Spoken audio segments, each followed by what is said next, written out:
This little video is about making apps. So sometimes you want to submit your work either to a professor or show it to your friends. And this stuff down here that modifies and creates the project, you don't need for that. You just want to show the cool thing you made. So what you do to do that is you click on Make App.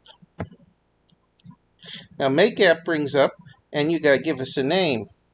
And so we can call this the paragraph app. And you see what we have here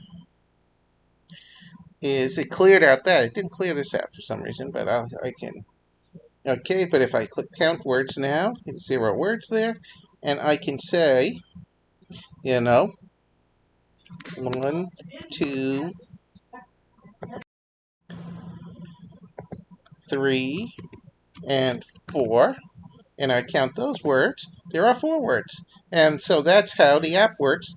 The idea is you can send paragraphapp.py to anything you like. It's just a file that does this.